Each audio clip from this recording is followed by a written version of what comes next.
Alright, we got the Air Jordan 13 Retro in the grade school and the men's. Quality is really not that bad. Like, there's really no glue stains.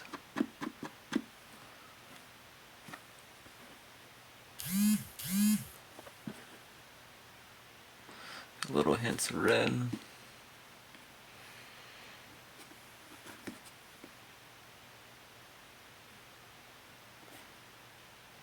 I think it's a dope shoe. I'm not really into 13s myself, but quality is not as good on the grade school as the men's. Let's see, but